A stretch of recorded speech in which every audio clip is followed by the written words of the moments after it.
One is okay. It's a very interesting topic, and we'll start in just a second.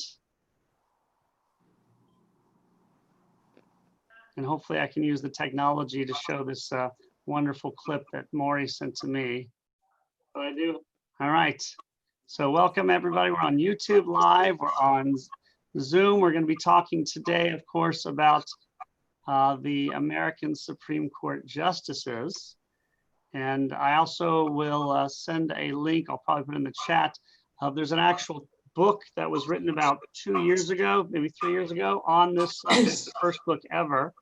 And the author and another professor, lawyer, gave a talk. It's about an hour and a half on the eight Supreme Court justices who were Jewish.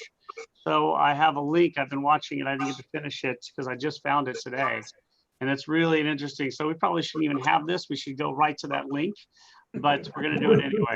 So I'll send the link out to everybody. But now, again, many of us have different connections. But when we talk about the eight Supreme Court justices who were Jewish, we have to understand that being Jewish, is relevant, so to each person. And they were all Jewish in different ways. So we'll talk a little bit about them individually, talk about their connections to Judaism, talk a little bit about some of the interesting stories. And many of you probably have interesting stories. And obviously, if you lived, in the 60s and or adult in the 60s, you've seen 5 of them live and in person, which is really interesting. As today we have 3 at one time, by the way, which is really the first time that we've had this many. So before we begin about the Jewish Supreme Court justices, I mentioned last time that since 2018, there have been exactly 0 Protestant judges on the Supreme Court, unless you count one person who is Catholic but had attended an Episcopal church for a while. So out of the 9 Supreme Court justices, I think it's still the same even under President Trump, that 6 are Catholic and 3 are Jewish. So that is probably the most incredible statistic in our country today, despite all the issues, despite the fact that we are definitively created by a Protestant group of men, and that there's only been one Catholic president, one Catholic vice president, and no Jewish president or vice president, yet all of the Supreme Court justices are Jewish or Catholic. And just think about that, because Catholicism is a small minority, maybe, 20%, and it's shrinking. Judaism, of course, is under 3%. So that is in itself pretty incredible. How many of us knew that that was the case? So when you look at the history of the Supreme Court, it's also interesting to see that there wasn't a Catholic or Jewish Supreme Court justice until 1836. So, basically 50 years after the court was created, the first Catholic, and it was 127 years from the establishment of the Supreme Court until the first Jewish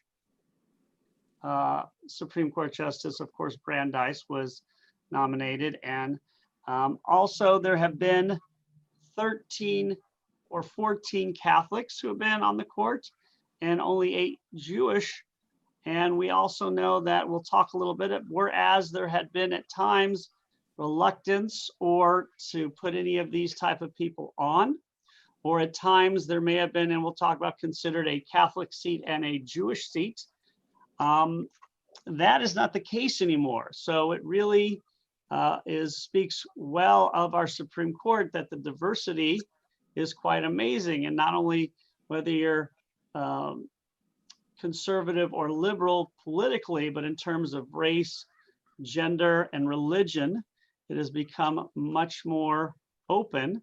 And of course, we in Savannah are very proud that one of the Supreme Court justices, whether you are supportive of him or not, but Clarence Thomas comes from this area. So we've also got one from here. And if you go to Pinpoint Museum, if you not Pinpoint, I don't know, it's called, not Pinpoint Museum, Pinpoint, whatever it's called. It's a wonderful tourist attraction talking about this community that was kind of living on its own for a very long time. And it's amazing to see that a Supreme Court justice came from this community. It's almost unreal. We'll see that some of the Jewish Supreme Court justices, of course, came from poor backgrounds, but very educated nonetheless. Whereas here, that was really quite amazing. So I'm going to try and play. I didn't practice this, but there is a video that Maury sent me. Let's see if I can. Then I'm going to try and play. Let's see if I can do it. I should have practiced it more. But to share screen, and it's a very cute one about the latest Jewish court justice. It's music or computer. Let's see here. Let's see if this works. Okay. And here we go. How's everybody doing, by the way? We're doing all right. Good. Can't wait to go back to temple service. Okay, let's see if I can get this done for you guys.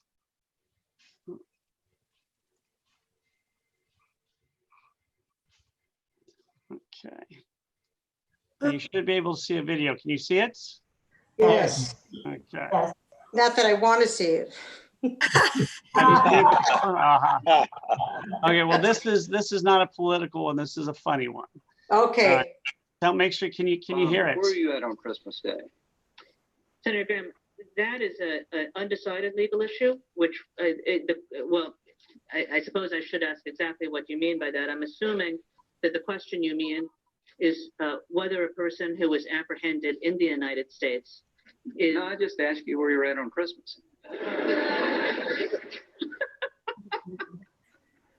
I miss it. You know, like all Jews, I was probably at a Chinese restaurant. Chinese restaurant. Yeah. I can almost see that one coming. I thought, Me too. So you were celebrating Senator Schumer explained this to me earlier. Yeah, he did. If I You might, would- no other restaurants are open. Right. You were with your family on Christmas Day at a Chinese restaurant. Okay, Yes, sir. that's great. That's what Hanukkah and Christmas is all about.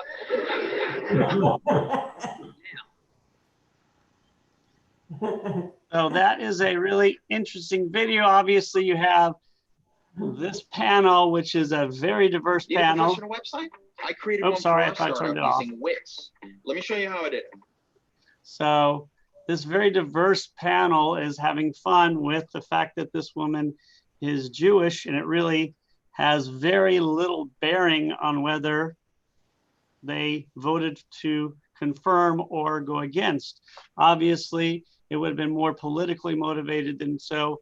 If she was a staunch conservative, the conservatives would have probably been very excited to nominate her. And if she is a staunch liberal, the liberals would be very excited and not caring that she is Jewish at all. I have a feeling that mattered very little, her political. So it's really interesting that this is the case today, that we've come to a world where this is very possible to see this type of support. So let's go through a little bit. We're going to go in order of appointment, a little bit about the different Supreme Court justices. Please chime in. It's a small group. There's only 10 or 20 of us. So if you have any thoughts or if you know anything, as we know, since we're all Jewish, we probably all have our own connections in some way or the other. So Jewish Brandeis, of course, is in the Jewish world probably the most famous of all of them, although Ruth Bader Ginsburg is certainly becoming more and more famous. She's the first one that's become like a cultural icon. But Louis Brandeis, of course, is very famous. He's from Kentucky, where all Jews are from, as several of them are. I know, of course, a lot of them that going to Harvard Law really does help you get into the Supreme Court. So he was nominated after becoming a very successful lawyer and a very wealthy lawyer. One of these ironies that he became wealthy, really representing small companies against giant corporations. helping certain things like the minimum wage law, helping to get that set. And so while he helped the little guy against the big guy, he also became very wealthy. And we'll also see a little bit of that a Supreme Court justice during his age could do things that others today couldn't do. For instance, he remained a very devout member of the Democratic Party. He was an advisor to the president, which of course, either one of those things today would be almost a reason to ask a Supreme Court justice to step down. He gave personal money to lobbyists to help support his views, to get those views passed. And of course, the lobbyist he paid was a guy named Felix Frankfurter, who was one of his clerks, who would later become a Supreme Court justice himself. So, but we have to understand, you can't look at it anachronistically, because they were all doing this at this time. So he is appointed by Woodrow Wilson in 1916. Now, it is a red letter day for Judaism, the fact that he is appointed. Is he the first Jew appointed or nominated, appointed to the court? The answer is no. He is not the first.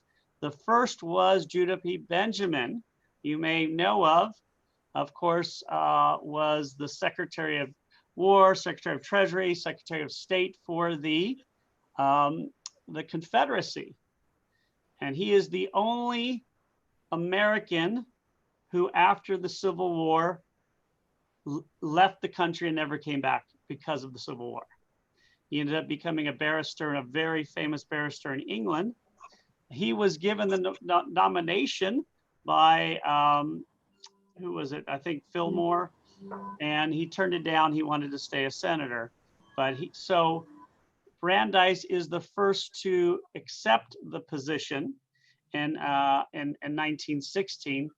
What he's also the first Supreme Court nominee to have any trouble being put on the courts. Basically, from what I've read, if you were nominated by president, you almost got the stamp immediately from the Congress. He is the first one in which that did not happen. It took months and months and months for him to finally get confirmed. There were Senate Judiciary Committee hearings after committee hearings. And after 4 or 5 months, he finally was confirmed. He won 47-22, which is still pretty good, but not as good as pretty much when it's a rubber stamp that's always, been part of it. So he would start serving in 1916. He would retire in, of course, the 1930s. He's appointed by a Democrat, as all the Supreme Court justices are appointed by Democratic presidents except for one. And we'll notice that this is the second one who was nominated. Cardoso was actually nominated by a Republican. He Jewishly, what we would be called, not what we call secular Jewish. In fact, a lot of people believe he wasn't actually Jewish. He was more of a humanist. So he wasn't religious. However, he became known as a very dedicated Jew because of what? And you guys probably know this. What's he famous for in the Jewish community? It's for his support of Zionism. So he was not religious, but he became an ardent Zionist for a variety of reasons. And when he became a Zionist, eventually that led him back to being Jewish, although he was never religious, but was continuously a supporter of Zionism, even when most of America wasn't. And that's really where his legacy comes from the Jewish world, that he actually appealed to Roosevelt to oppose the British partition of Palestine in 1937, because he thought the entire place should be given to Jews. And he coined the term, to be a good American meant that local Jews should be Zionists.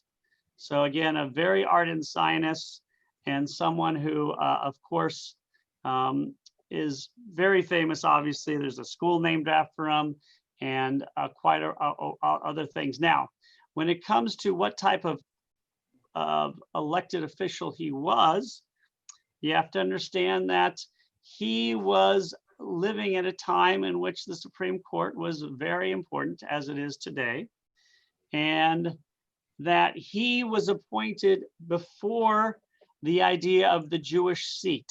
So when you hear the idea of the Jewish seat, it's not Brandeis that gets that seat, it's Cardozo.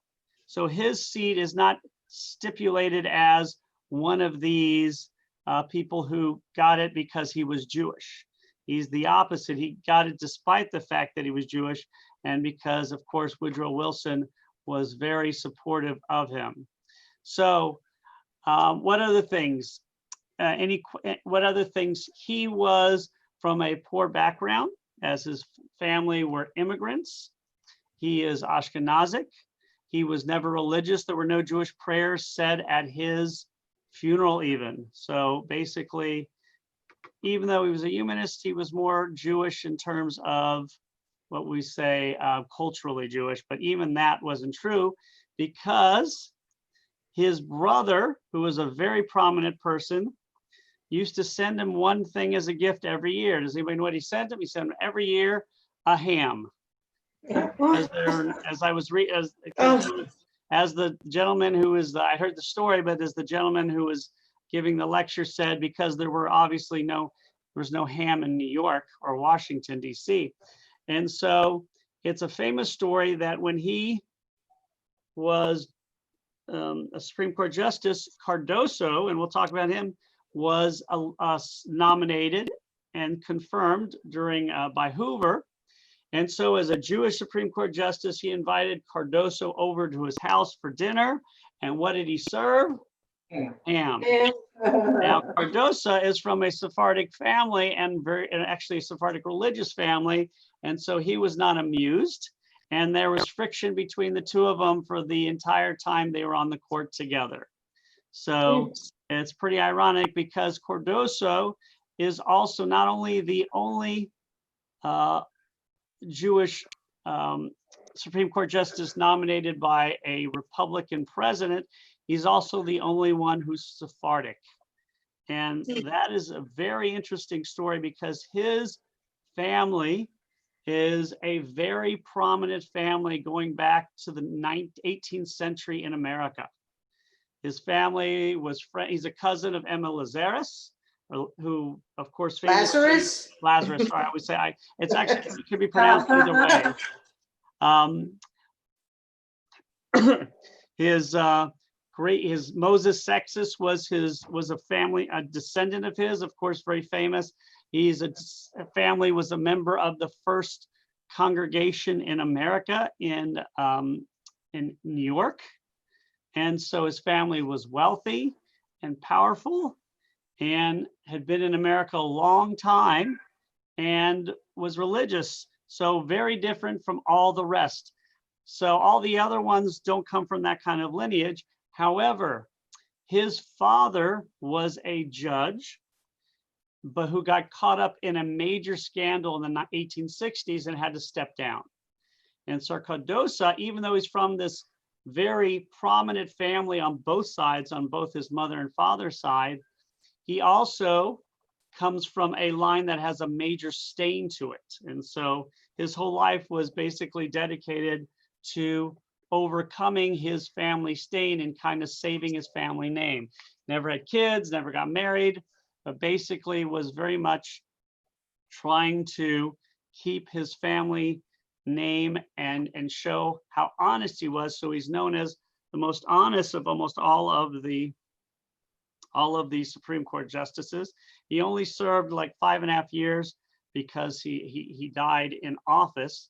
But what's very interesting is he was a Democrat who supported the man who was running against Hoover in 1928, Al Smith. And yet he was so prominent and so well known and considered by many to be the greatest state judge in US history that Hoover still nominated him to the post, even though not only that, he took the seat of Oliver Wendell Holmes, of course, a very famous man in his own right. So he took this very famous seat. He came on when there was already a lot of anti-Semitism on the court. In fact, James McReynolds, who was one of the Supreme Court justices and a racist who wouldn't even appear in photos with Brandeis, went to Hoover and told him not to take back the nomination. Even got 2 or 3 other Supreme Court justices to sign a letter saying you should take back this nomination. But of course, he ended up going on to the courts. He was what we would call he got the Oliver Wendell. You always realize that there are set seats. His seat was Oliver Wendell Holmes' seat, so his seat was the seat for the intellect, the most prominent judge in terms of their knowledge of the law, and that's what he got. He got that seat from Oliver Wendell Holmes. So he served only a few years. So there were 2 Supreme Court justices. His seat would become known though as the Jewish seat, as we all know. So whereas Brandeis was a big Zionist and didn't really get along with Cardoso. Cardoso was a little bit more religious, had a bar mitzvah, and he was socially elite. So he had a lot of advantages that the others didn't. But he also was very much more middle of the road. Even though he was a liberal, he was much more supportive of switching sides whenever he needed. And the most famous moment is when a Jew named Brodsky assaulted, when a Jewish judge dismissed charges against 5 Jews who had gone onto a German ship and taken down the Nazi flag. And the Jewish judge had said it's okay because they were provoked by the flag, to which Cardoso, talks about how it's abhorrent for a Jew to do something like this. We have to stay within the law. And so he was considered one of the great legal minds of his age and possibly of all time. But in terms of his career on the Supreme Court, he's more renowned for what he did as a state judge, because he served so long as a state judge and only served a few years as a judge on the Supreme Court. I don't know if any of you have ever heard of him. So he's less famous than the first and third, but he still was very prominent. And of course, because of what he did as a state judge, he has had quite an impact. And any questions or thoughts? In fact, it's also considered to be one of the great achievements of the Hoover administration was putting him on. So a pretty impressive feat. So any thoughts on him? We're going to try and go through all of them as fast as Is there a possible. law school name for him? There's pretty much a law school name for him. Yeshiva University. Yeshiva Yeah. and Frankfurt. Yeah, the first 3 are considered the most prominent. Although, once you retire and die, things are given to you, and we have 3 sitting now who will probably have more honors after they pass. So he has a law school, as does Brandeis. Now, the third Jewish nominee is the first one to get this Jewish seat. So when Benjamin Cardozo died, He's talking. oh, sorry, did anybody have a question? I didn't see a question. I'm sorry, Maury. Just a quick bit on Justice McReynolds from Wikipedia. He refused to speak to Brandeis for 3 years following Brandeis's appointment. During Cardozo's swearing-in ceremony, he pointedly read a newspaper muttering another one, and did not attend the swearing-in of Frankfurter, exclaiming, "My God, another Jew on the court." Oh, it's such a beautiful thing to have these. Again, anti-Semitism was much more rampant, and it was also not one of those things that had to be hidden. And so because of this, they could be outwardly anti-Semitic, but it shows really how dedicated these presidents were to the Supreme Court, that they would nominate somebody who they knew would be controversial just because of their religion. So Felix Frankfurter, of course, is going to be one of the longest serving judges. I think the longest is now Ruth Bader Ginsburg. And again, very similar in many ways to Brandeis. Family immigrated to America, not very wealthy, graduated from Harvard Law, became a very prominent attorney. And then his mentor was promoted to the cabinet as a secretary of war. And so he really had some connections there. What is also very interesting about Frankfurter is he is the Supreme Court justice who had the best relationship with the president. I don't know if it's widely known that even though he's poor and he wasn't the brilliant, didn't have the brilliant mind of Cardozo, he did go to law school, and in Harvard Law School, he was invited to the Harvard Club, which Jews were not invited to, by a young man named Franklin Delano Roosevelt. And they hit it off. And during World War I, they were both stationed in similar places and became very good friends, despite Eleanor not wanting to have a Jew in the house, which is kind of ironic that she became such a liberal, but at that time. And when FDR was elected governor of New York, Frankfurter was one of his advisors. And when he became president, he appointed Frankfurter as Solicitor General, and Frankfurter, for some reason, nobody knows, turned it down. And then 6 years later, FDR nominated him to the Supreme Court. Now, even though Frankfurter had a very good relationship with FDR, some would say too good, the kind of relationship where he could call FDR in the middle of the night if he had a request or wanted to talk to him. He is not the Supreme Court justice who asked FDR to bomb the tracks for the death camp. I think Brandeis may have done that, but it wasn't Frankfurter. So even though Frankfurter was Jewish, he's taken a lot of heat for not doing that. He was very prominent as a lawyer as well after the war. He helped found the American Civil Liberties Union, the ACLU. He helped overturn death penalty charges. He became a professor at Harvard Law School. I believe he is the first Jewish professor of any type at Harvard. And of course, he continually gave Roosevelt legal advice after World War I.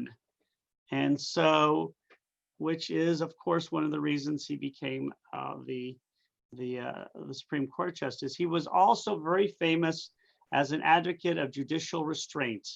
And he believed that the courts should not go out of their way to interpret the Constitution. So he was more of a conservative. But like Brandeis, he was also a Zionist. And he actually was the member of the American Zionist delegation to the Paris Peace Conference that Brandeis sent on his behalf years before Frankfurter became a Supreme Court justice, because he also clerked, I believe, for Brandeis. And so, again, very well established, like Brandeis, had a long career on the courts, over 20 years. And so these three are kind of like the heart and soul of the Supreme Court justices, because the next two in the 60s, their careers were cut short for various reasons. And many of you may know more about that.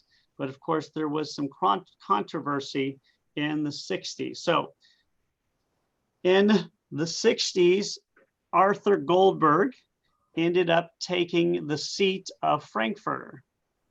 So he ended up with the Jewish seat. Yeah, so he is from Chicago. Of course, he is from Ashkenazic descent. He's had 10 siblings. They're Ukrainian Jews who moved here. And he was considered very, very duty bound, very liberal.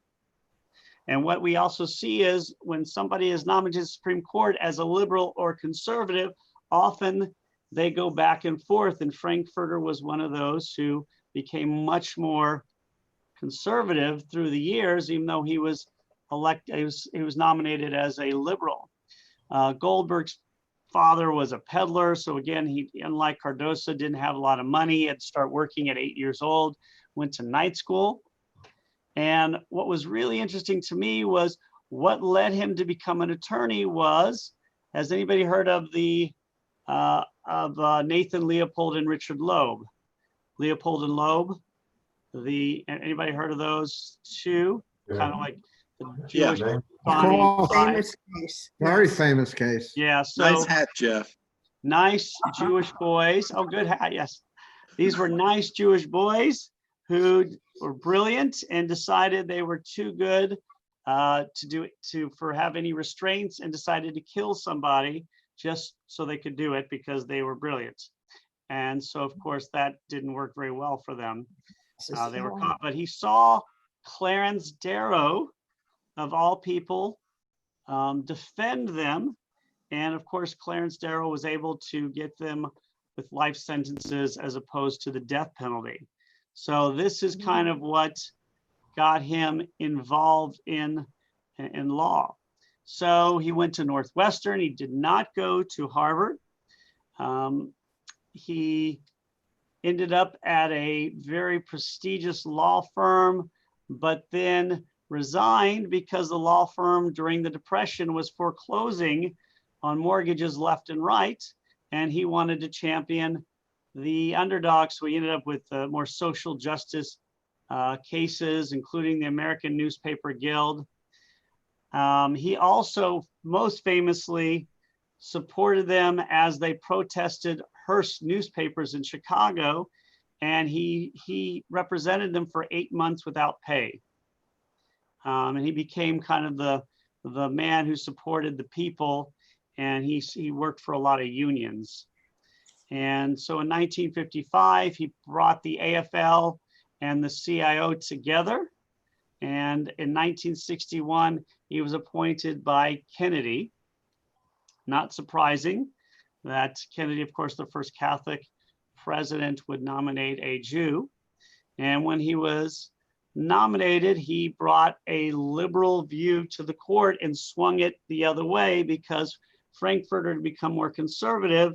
And now as the Jewish court appointee, he swung the court 5-4 the other way for, of course, JFK. Who was that? He was nominated by JFK. Rabbi, Yes. 2 quick questions. What, for Cardozo, what was that time frame he was on the bench? He was on the bench from, I think, 33 to 39, somewhere around there. Short. And what about Frankfurter, please? Frankfurter was 39 to 62, I think. Wow. No, am I going to get confused? Cardoso, is it? And then Frankfurter, yeah, that's about right, yeah. And then Goldberg came on in the early 60s. yeah, in 62. They each precede. So it's Frankfurter, Cardoso, Frankfurter, Goldberg, and then we'll talk about the next one, and that's where the Jewish one stops, and we'll see why. So he is the second, he's the third of this Jewish post, although we can't really count Frankfurter because when he was assigned it, he wasn't assigned it as the Jewish post. It came, when Cardoso wasn't assigned it. So what is really interesting about Goldberg is, despite being a very prominent Supreme Court justice, and he was asked by President Johnson to leave the court and become United States ambassador to the United Nations, which is very strange because the Supreme Court is generally considered a higher position, and it's also a permanent position, which is not the case for a United States ambassador to for all he knew, he would only have that position for 3 years. And if Johnson didn't win which of course is what happened, he thought, some believed, he never said why, but some believed he was kind of bored with what was going on with the court. It was repetitive. Some believed he wanted to stop the Vietnam War, and he thought he could do this. But for whatever reason, he left. And his close friend, Abe Fortas, was then given the Jewish seat on the Supreme Court. So basically, what some believe is that Johnson wanted both these people in powerful positions, but he couldn't put them both on the Supreme Court because, one, there wasn't a seat available, and two, because he couldn't give Fortas a seat unless Goldberg left, because Goldberg had the Jewish seat. Goldberg left, and of course only served until 1968 and became kind of the lame duck until Nixon sent him somewhere else, and then he became president of the AJC for a long time. So very rare in that he is a Supreme Court justice who left not for any other reason but for another job, whereas most of the time you don't leave until you retire or die. And so now what happens, interestingly, is that Richard Nixon was asked to reappoint Goldberg to the court as Chief Justice. But of course, he never did that because Goldberg was way too liberal for him. So Fortas is very interesting because he is the most controversial of all. I don't know if you were living, I don't know how controversial it was at the time when a Supreme Court justice has to step down. Was it a big deal? I don't know. It's during the Vietnam War. It was a big deal. Was it a big deal? Okay. It was a big deal, not only because of what he did, which wasn't exactly kosher, but also because it was right before the election, which meant that Johnson would not appoint the next Chief Justice, but Nixon would, or the winner, which turned out to be Nixon, would. So it was a huge deal.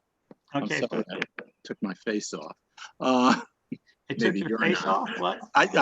I accidentally hit the video. Maybe that made people happy. But anyway, so that was a huge deal. It was, okay. I mean, it seems like it would be, but I wasn't living at the time, so I don't know what the newspaper was saying.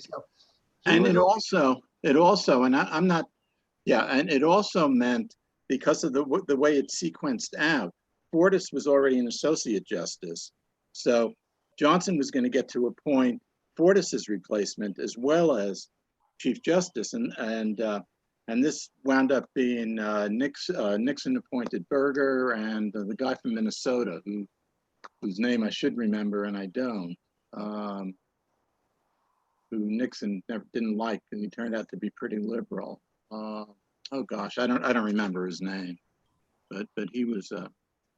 But so Nixon got 2 appointments that Johnson was going to get, and that's so ironic.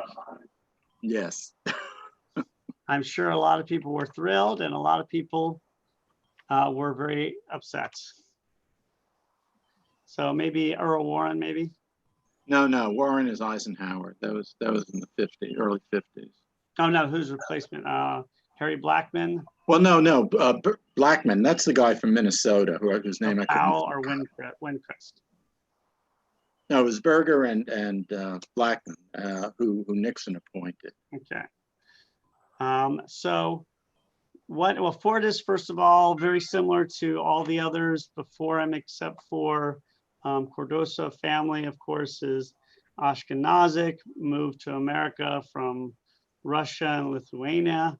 So part of that mass immigration. He was raised Orthodox. He wasn't Orthodox himself, but of course he had this background. He went to law school at Yale instead of Harvard. actually was the head of the law review, was second in his class. And he was named Undersecretary of the Department of the Interior. And in 46, he went into private practice and did very well, as you can imagine. The name of the practice he started with these two other guys. It's now known as just by the name of the two other guys, because obviously his name was taken off. And so now it's just Arnold and Porter, and when it was Arnold, Fortas, and Porter. So LBJ, which of course is the person who nominated him, who after Fortas had done some work with him and helped a number of people who were working with LBJ in a variety of areas. And so during a very difficult Senate race, LBJ's competitor had been able to take LBJ's name off the ballot in several areas. And some of the lawyers who got his name back on the ballot, one of them was Fortas. And so LBJ was a very big supporter because he thought he helped him get elected, which he may or may not have, it's hard to know. So of course he gets his nomination in 1965 for Goldberg. He gets the Jewish seat. Goldberg goes to the United Nations. And one of the issues he had was he always worried about his finances. And when you have a Supreme Court justice who worries about his finances, you know there's an issue. And so this is where this all happened. But before this happened, he was also an advisor to LBJ politically on both foreign and domestic matters, which of course today would be a big no-no. Can you imagine that happening, where a judge is known as an advisor to the President of the United States?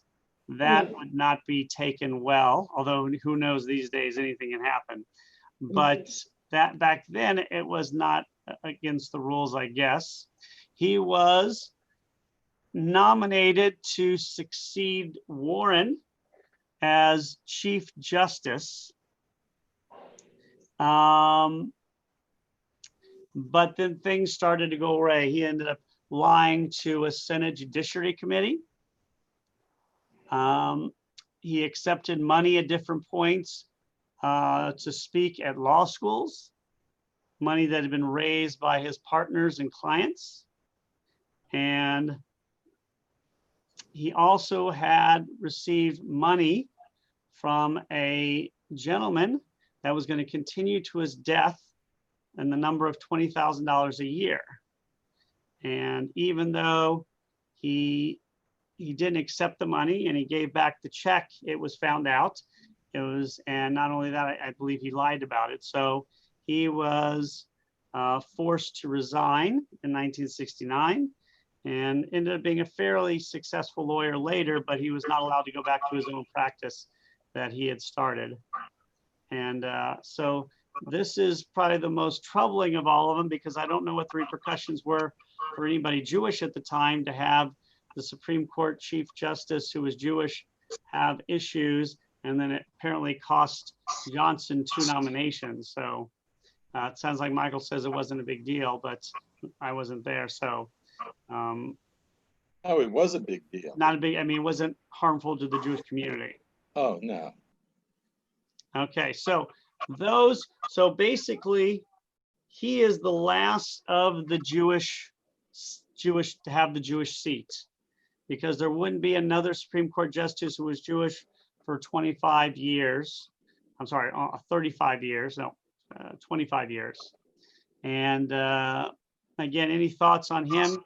Apparently he was very gifted, but if he hadn't had these little issues, which today wouldn't seem that much of an issue because the money wasn't out, but certainly is, you can't have a Supreme Court justice who has this type of black cloud hanging around him. I wonder what would have happened if he had stayed, because obviously there's no way to get him off really without a lot of work. But of course, that didn't happen. Were you, anybody here fans of any of these three? Anybody like these three or Well- Michael? No, I was just going to say, maybe it's not relevant, but Goldberg, you know, and he was on the court for a short period of time, but probably what he's most well known for is there was a case, the state of Connecticut didn't allow the sale of contraception. And so that somebody sued and went to the Supreme Court, and the court invalidated that prohibition. But Goldberg somehow found a right of privacy in the Ninth Amendment. And I'm not a lawyer, but I seem to remember that that was his most famous. it's the only time that the court has ever referenced the Ninth Amendment, and to this day, people don't know how he found that right in the Ninth Amendment. And also that precedent helped Roe versus Wade. Wade, yeah, He also was very big on Miranda rights. Apparently, set the precedent for all of that. yeah. But he would be the last one until, of course, the 1990s, where probably the most well-known of the modern ones, the second woman sworn in, of course, who is now like a rock star for a wide variety of reasons. Just had a documentary about her. She's the longest serving Jewish person on. And she comes from family, her parents, of course, came from Russia, from the East, you know, and were not rich, but her father was a furrier. She obviously, as we know, was an excellent student in so many ways and went to Cornell. Really is, I mean, her career up to becoming a Supreme Court justice was, I think a lot of people thought she was going to be very high up in the world. So she married somebody who was in the military, followed him for a while, and then they both went to Harvard Law School, and she then went to Columbia Law School because he ended up getting a job in New York, so she moved over there. And in a time when women were not given the same type of options that men were, you know, she was a clerk for a federal district judge. She was the second woman to become a professor at Rutgers. She tried a lot of places for the American Civil Liberties Union, of course, obviously, helping to be founded by a previous Jewish Supreme Court justice. And she was acutely aware of discrimination in America, especially Jewish discrimination, and has spoken often about it, which the previous, you know, in the 30s, you just try to not talk about it. 60s, a little bit more, but not that much. But really, she's the first one to come out and say, you know, there's a lot of anti-Semitism, and it really limited her. She was nominated first by Carter to the Court of Appeals in the District of Columbia, and of course became a Supreme Court justice under Clinton. She, of course, is considered the liberal voice on the court today, as we know, and is also lionized for being a woman in power, for being someone who fights for rights of Jews and minorities, for her struggle against cancer. She's had cancer, I think, 4 times, or the same cancer, I don't know. She just had it again, and how she's always bounced back despite her ill health and living in pain. And so again, she is, when she does finally pass away, hopefully not for many years, she will probably become as famous and as well regarded as Ginsburg or Frankfurter or Cardozo, maybe even more so, because she certainly has she is really, as the leading member of the minority on the Supreme Court, has become the most vocal critic. And so it's really quite amazing that she has, you know, kind of stood the test of time and has felt comfortable doing all this. Rabbi, just a quick comment about her appointment. There was an excellent New Yorker article, 2018, Joe Lepore, L-E-P-O-R-E, I just pulled it back up, that Clinton was apparently very indecisive. He had an advisory group of 75 Washington lawyers. 75? on the original long list. I don't remember all the details, but it was a fascinating article. Marty Goldberg was the one that was very somehow managed to lobby Clinton to achieve her appointment. But a very interesting story that I encourage everybody to take a look at. Okay, cool. And And that's again, I think all these things that there's so many things online, and obviously the talk I was watching is really quite interesting. There's so many. So she's the second. There's only been. I'm sorry. Go ahead. Sorry, I apologize. Yeah, in that same vein, in one of the RBG movies, they do show, I think, her interview with Clinton, and Clinton said that after about 10 minutes, he was kind of convinced that just based on the personal interview that, you know, she was going to be his choice. So, you know, even though she did have some political skills, you know, political backing from other people, I think it was the fact that she really charmed him. I did want to make a couple of other points, though. One about Fortis. I think, you know, there must have been some latent anti-Semitism and stereotyping of saying that, you know, a Jew, you know, money, corruption, that kind of thing. So I think, you know, something like that obviously did have some hurt for the Jewish community.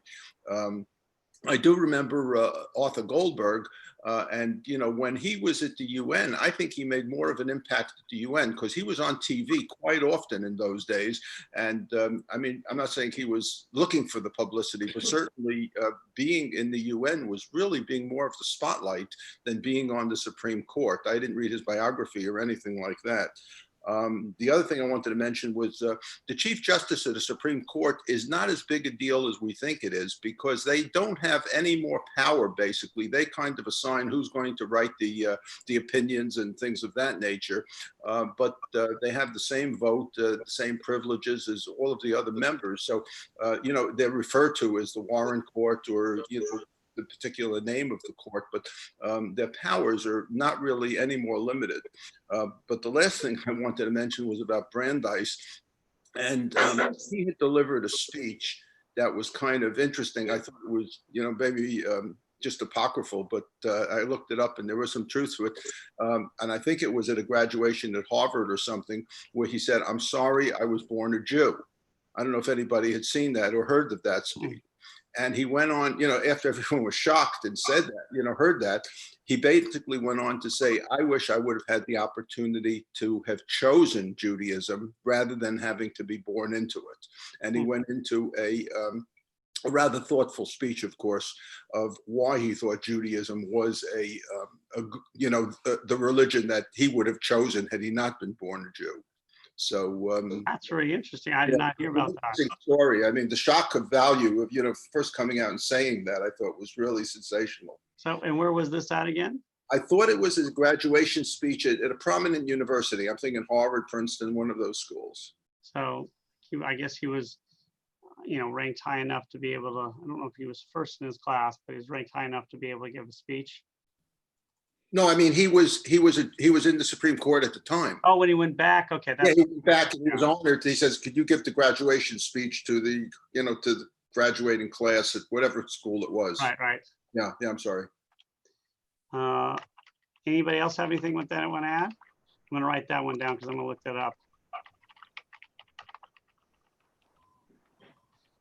So I regret being born a Jew. And then you let him stew for a little bit.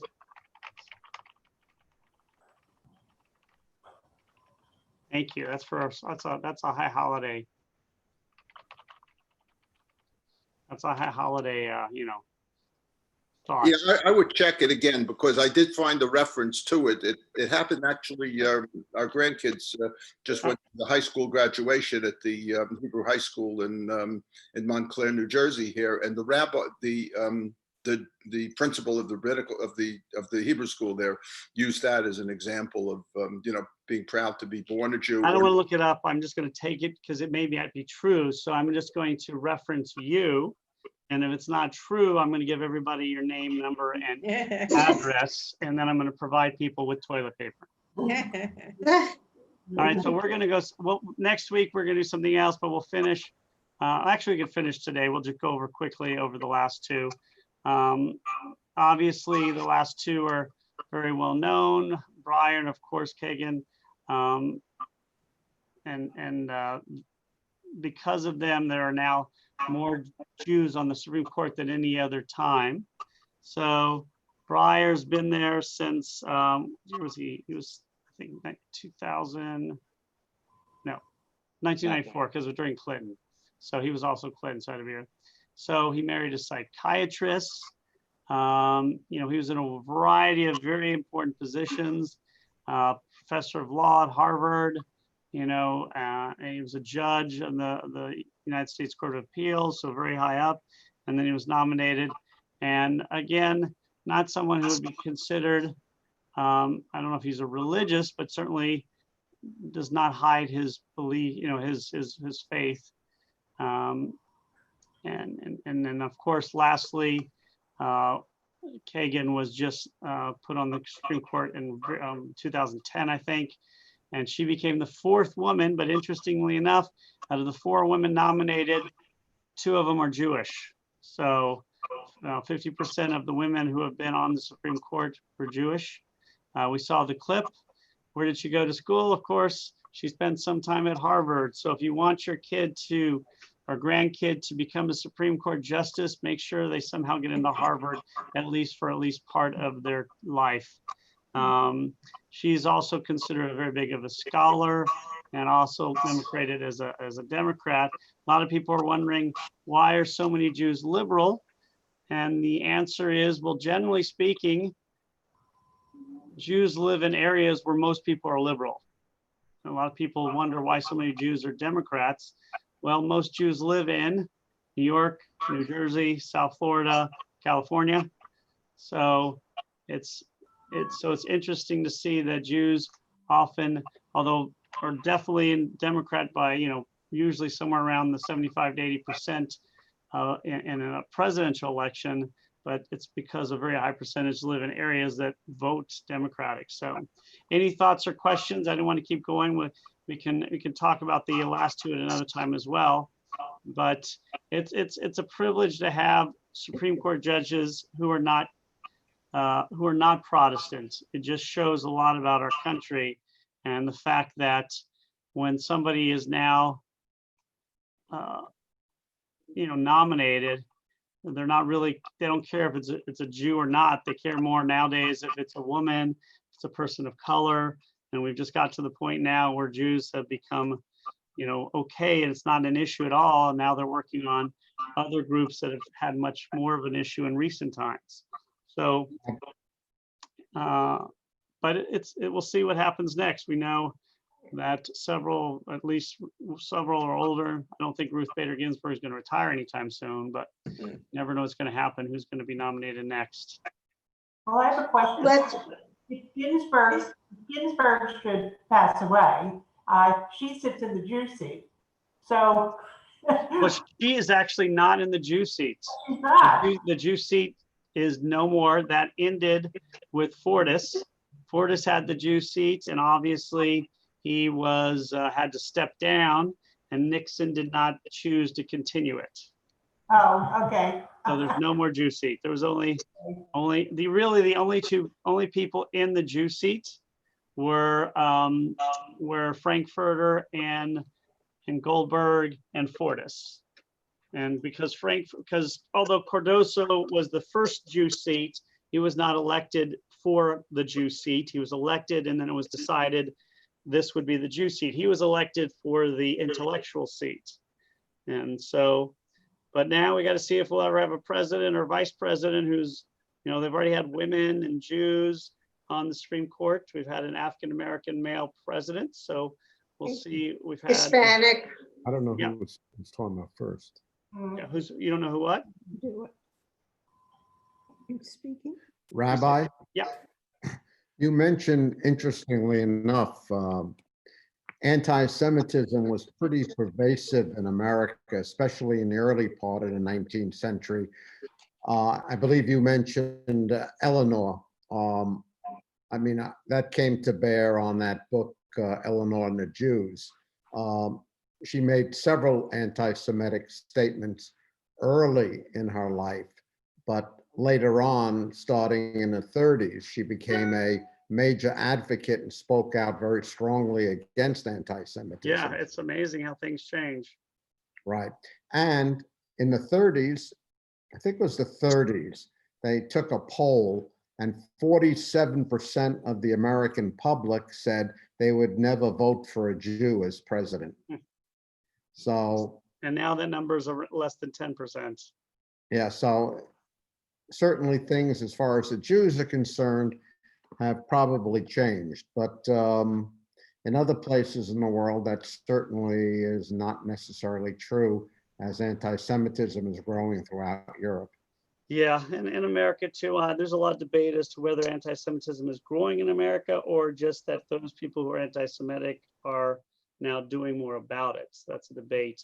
But I mean, again, when you look at them, you can't, say all the Jewish judges were liberal, because, for instance, today, Ginsburg obviously is very liberal, and Kagan and Breyer are liberal, but they are actually swing votes. They will go the other way sometimes. There's kind of an agreement with Gorsuch and Kavanaugh and Kagan and Breyer that they will go each other's way in certain times. So they're swing votes as opposed to purely liberal votes.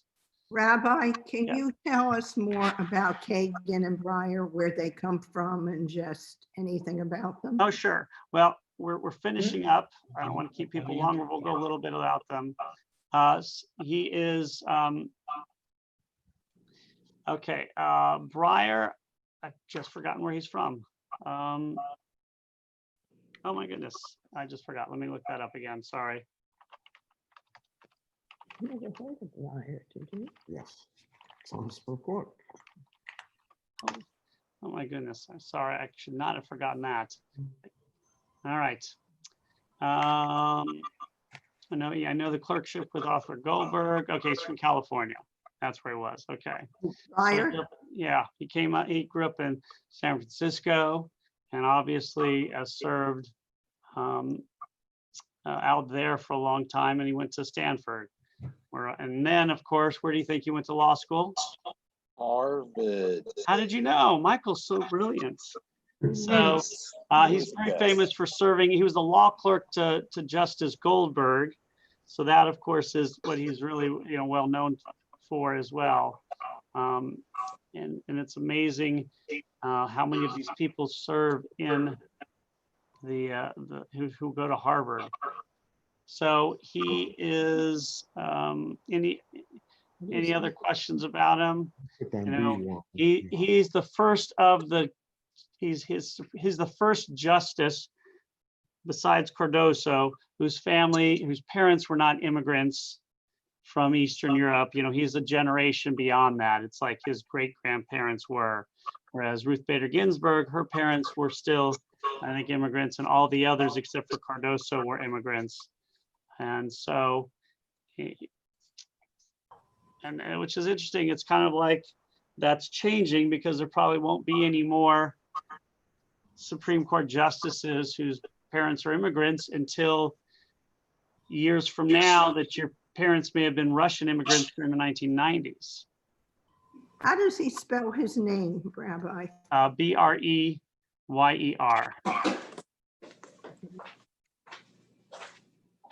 And Kagan? K-A-G-A-N. No, but what about her? What do you know? Her name is it's spelled K-A-G-A-N. No, but tell me about where Yeah, she I was just born, something about her. The Kagan I got. right. Well, she's also Jewish. She's also from the Northeast, from New York. Where do you think she went to law school? Harvard. Harvard Law School, obviously. She was nominated by Obama, won by a 2-to-1 vote. I think, which one of them, it may have been, I don't remember, one of the members was nominated, only had 3 against.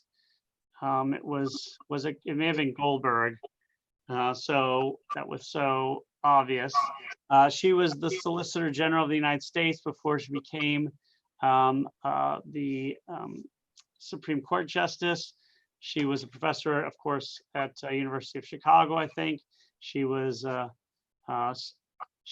policy advisor under Clinton. I think she may have been also a lawyer for Clinton. So she had a very big connection to him.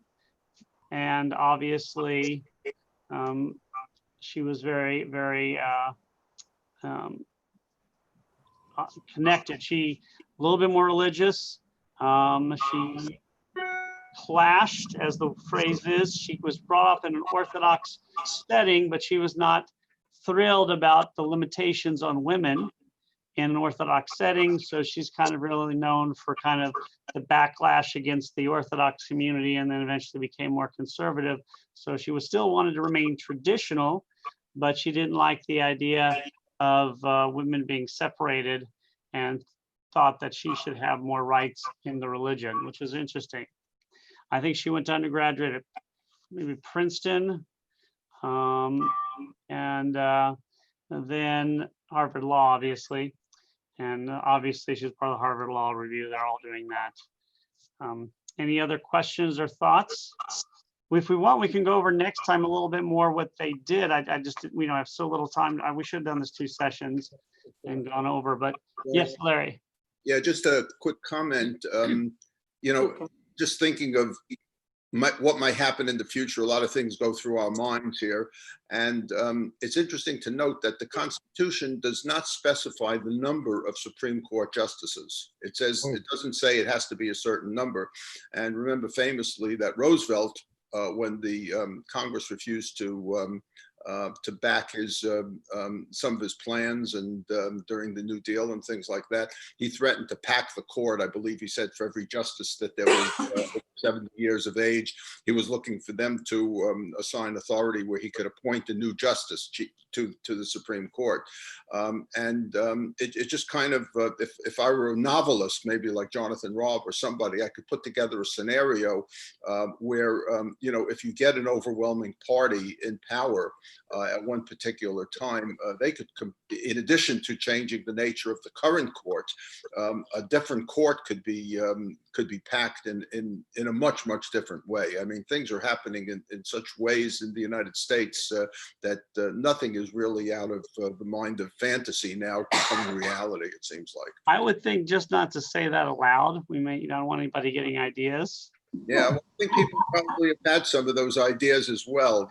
I don't think we have the Congress right now that would pass a law that could do it. But eventually, if you did get a majority one way or another, and the court was moving in the wrong direction, I could see a president moving in the other direction to maybe threaten to do something like that as leverage, because there isn't much leverage, as we know. The Senate has said they're not going to leave any vacancy unfilled, even up until the last day of January, if the current president is not elected. So it's just an interesting, novel kind of idea, but I think it like I say, it's a good thing for Jonathan Rabb to write about. Maybe. Yeah, we can ask him. Yeah. Well, Any other thoughts? I think the court number has not always been 9. I believe it has changed through history, the number of justices. I think early on it was a little bit lower, but it's been 9 for most of its history, I believe. Yeah, most of its history, but it has been a different number. Yeah, it's not set though in the Constitution. And you don't even have to be a lawyer to be a Supreme Court justice. Now, I don't think you have to be a lawyer to be any justice. No, you don't. You don't. I like I said, the coroner, you only need like 1,000 votes to win the position of coroner for this. I thought about running myself. Like I know 1,000 people. I could probably get 1,001 votes. But I didn't run. Oh well. Yeah, it's a dead end job. Oh, man. That's terrible. All right, so I hope everyone's doing okay. So we're going to continue. If people want to continue meeting, we're going to meet next week. This one was a little fast paced. What are we talking about next week? Next week we are, let me see here. Let me remember what we're doing next week. Next week we're doing Jews in the movies. But also somebody mentioned maybe doing, I think it was Flossie who said maybe doing famous Jewish women. And then I do some and everybody brings an individual famous Jewish woman. And we talk about it next week or the week after. What do you think? Not in the movies or just famous Jewish Just women? famous Jewish women. So We could also everybody do Nobel Prize winners, Nobel Prize winners. could be anybody. I mean, Yeah. we could do Nobel Prize winners. We could do Jewish women. I think Nobel Prize winners is not on our list. Huh. Rabbi, we also spoke, you and I, about Jews into comics and cartoons. Oh yeah, that's a great one too. You know, there's a movie, a documentary. It's about 7 years old. It's on Prime. When Jews Were Funny. And I saw it. It was great. it's okay. I mean, there's a lot of, some of the responses were very thoughtful. So anyway, if anybody's interested in Jewish comedy and some of the genesis and you know, where it's going. It's on it's Prime, Michael? Yeah, Prime? It's not something that interests me personally, so we'll just give it that. that's fine. Well, the problem is that it's very sadly, the fabulous, famous Jewish comedians are all gone. Well, Good ones Rena, are all gone. No, we have one living in our community. Well, I know that, but I'm just saying, most of No, them. they're not all gone. Freddie Roman is still around. Freddie Roman, a Catskill comic, is still around. Yeah. Well, Yeah, he he's lived still- in Rockland County where I live, but I think he's not really okay. at Yeah, this well- point. Well, Mel Brooks. Okay. so Mel Brooks, Woody Allen, Mel Brooks. We still have quite a few. Carl comedians. Reiner is still alive. No, I think. just died, like Oh, about Carl Reiner just died? yeah, Yeah. yeah, weeks ago, yeah. 98. But, what's his name? Mel Brooks is Mel alive. Brooks and Yes. there's another one. Isn't like Milton, is no Milton Curb Your Berle, Sid Enthusiasm. Caesar's. Curb Your Enthusiasm. Sid Caesar's gone. Yeah. Yeah. There's another one because they did that show with Mel Brooks, Carl Reiner, and no, maybe it may have been somebody who wasn't Jewish. I think it was what's his name, Dick Van Dyke. No, Yeah. Jerry Seinfeld's David- alive. He's pretty. Jerry Seinfeld. there's still a lot of Jewish comedians. I mean, there's a lot of them. Yeah. Rabbi, I just wanted to say, as a plug for yesterday's interview, Moti is a sensational guy. Oh yeah, he is a really Yeah. interesting man. Yeah, I think he was really, he had a lot to say, and I'd like to hear him back again, maybe. And he did mention that I think he was going to do a talk on the other show on TV that he was going to talk about, Shirugim, which was about modern Orthodox Jewish young people, how they're meeting and getting together. Nothing to do with Shtisel, but in a, you know, more like a more modern Orthodoxy, and he was going to do a talk on that. So, you know, maybe we could at least get him to back. Maybe that'd be great. Yeah, because I thought he was fascinating. But I mean, if you look at the Jewish comedians who are still alive, there's still a ton of famous Jewish comedians still out there. And there's a lot of young ones out there too. It's not, you know, the older ones are not there, obviously, like from the Borscht Belt, very many of them, but there's still a lot of them out there. But the question is, the modern comics, is their comedy Jewish as opposed to the older comics who, you know, inherently reflecting their lives, their grandparents, their families, their comedy was kind of inherently Jewish. Right. And, you know, Seinfeld, for one, you know, we knew that he was Jewish on the show, but you know, they mentioned it once, but At first, at the beginning, they didn't. Towards the end, they started mentioning it here. and there. yeah. Larry David had a lot of episodes in Curb Your Enthusiasm, I think, about Judaism. Oh, right. Oh, yeah. A lot of it was embarrassing. Yeah. It made me embarrassed to be Jewish, some of that. Yeah. Well, the interesting thing, Bob Einhorn, who played on Curb Your Enthusiasm, Finster, whatever his name was, maybe Finster. That would be a great pun, you know, Yiddish. But That's but my anyway, maiden name. he was just incredibly thoughtful about the question of Jewish comedy and how it reflects, you know, our backgrounds, or, you know, and where it's going from here. You know, So. You know anyway. what's so sad? You know what's so sad? They were saying on that show, Michael, that the Jewish comedians today are missing something. And that is like the schmaltz, the accents. You know what I mean? Right. There's no accent, and the Jewish mothers have changed an awful lot. Well, but since you that know, time. but the thing is, a lot of the old Jewish comedians, I don't think women would really appreciate them today. Well, I know, it was kind of, It yeah. was kind of sexist jokes, and a lot of people might be offended by the accent. I mean, you know, life, you know, think times have changed and Times have changed. tastes have changed. Yeah, don't forget, they all started in the Catskill Borscht Belt.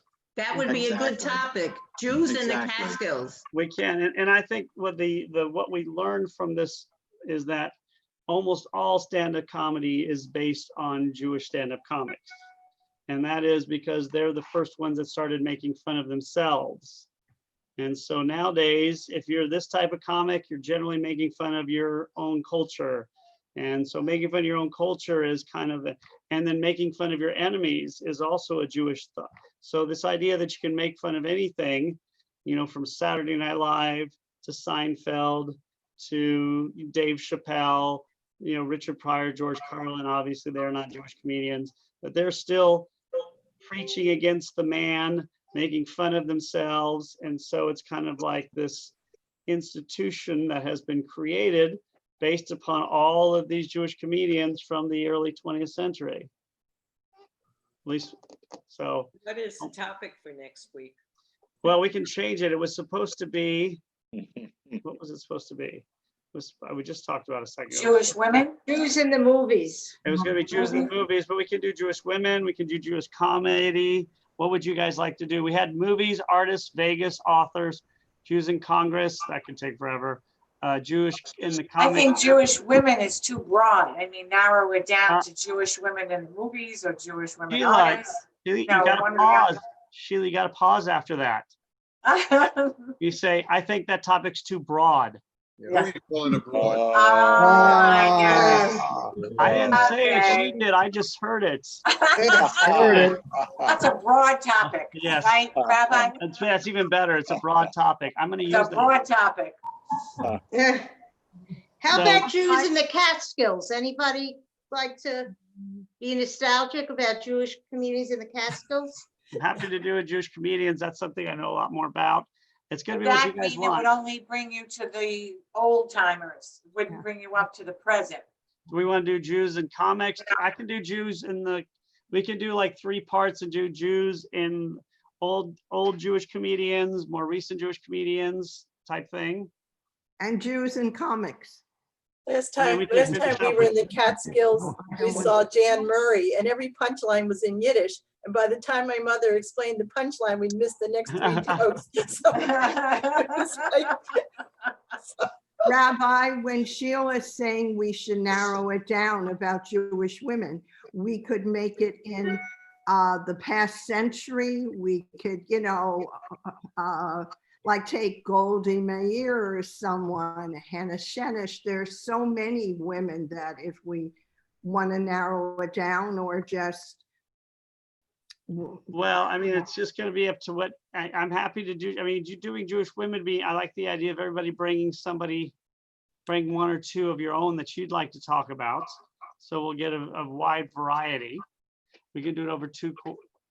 There's so many, you know, you can talk about historically, biblically, modern science. I mean, we definitely could do that. I think that would be very interesting to see who everybody chooses. We should probably sign up though, so we don't duplicate, because like Flo just mentioned, one that's my hero, heroines, Hannah Senish, would be my first choice, but we don't want to do the Now, same one. Judy, you take her first few years, I'll take her last few years. You got to call dibs. She only had a few years. She died at like 20. I know that, she Yeah. died unfortunately very young. That's why Floss wants the last part. Yeah. A very short life. Yes, very. It's ironic you like her too, there, that we Yeah, both. I quoted her at my bat mitzvah. She was. All right, so we have not definitively decided. So Surprise us, Rabbi, surprise. why don't we do Jewish comedians next week? And then we'll Oh, talk back about to that. So Yeah, we'll forget do that. women, Huh? forget women, Jewish comedy. We'll do Jewish comedy next week because I think people are divided on Jewish women right now. Okay. I think it's a great idea. I think we should just email each other, let us know who we're doing, so we Okay, don't. so we'll do Jewish women next week. And everybody email me what you're doing. Everybody pick two Wait, two Jewish comedians? Jewish women. Oh, we're back. You just said comedy.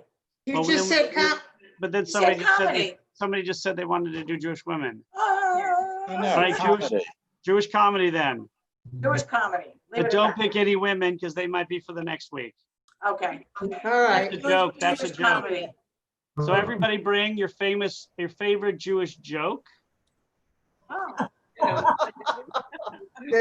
Oh, I have a good one, and it's clean. Okay. All right, only person allowed to do dirty jokes is of course me, but everybody else be clean. Okay. Okay, bye, everyone. Bye, thank you. I Stay gotta safe, go. everyone. Bye. Bye-bye. Thank you. Thank you. Bye.